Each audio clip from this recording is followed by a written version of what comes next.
Well, ladies and gentlemen, there's only really two news stories worth talking about in the blighty context of today, and that is actually the appointment of the new interim head of OFSTED and the decolonization of Shakespeare's Birthplace. But before we get on to the main stories, can I yet again remind you, if you haven't already, please subscribe to the channel. It really does help.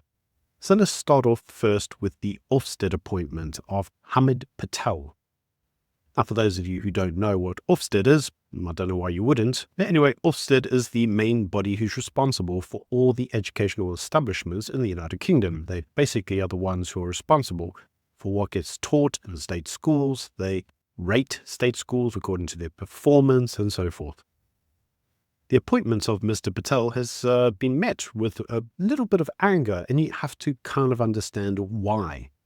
First of all, Mr. Patel is, he's a Muslim, and a very observant one, as you can see in the pictures.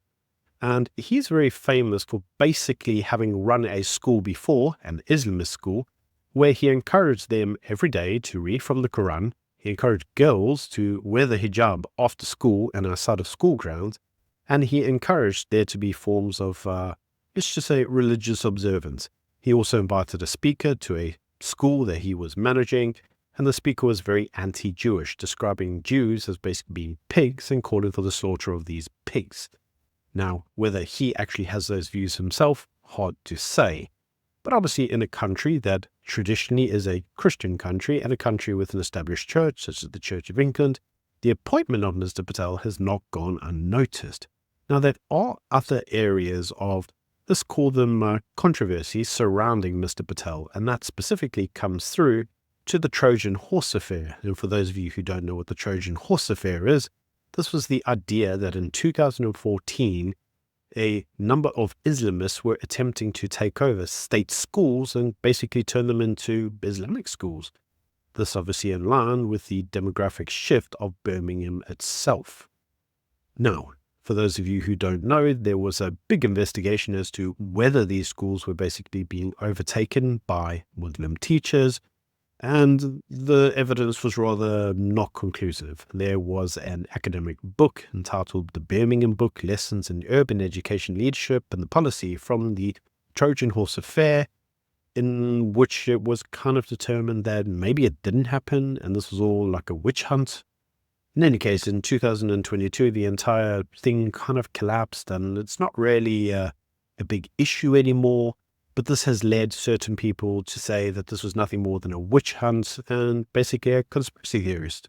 It was a conspiracy theory designed to exasperate a culture of division. And it was there to cause disempowerment of Muslim people, some say. So what do you think? You can let me know in the comment section below. For those of you who know of the case, it was actually a very famous case at the time. And some argue that to a large degree it's still going on. There were many individuals who were interviewed and claimed that people who had strong fundamental British values were being sidelined and that they were being told to push forward forms of Islamic ideology. But every individual who didn't want to do that were being called Islamophobic and then saying that basically they were far right. Because as we know, anybody who doesn't agree with the narrative being pushed is just racist or far right. It's an easy form of quick rebuttal. In any case, does this person actually have the merits to take over the role in a country that prides itself on basically secular education? Don't know, not for me to comment. I do also need to balance this and say, well, Mr. Patel does actually have experience of running schools. And where he does run schools, those schools generally do tend to perform better. And they do increase in their standards. And currently, state schools in the UK are actually not got very good standards. So there are many who have suggested that the appointment of Mr. Patel is actually a very positive thing. You can let me know what you think in the comment section below. Is it positive because he has the experience of running schools and when he does run them, he actually does do very good?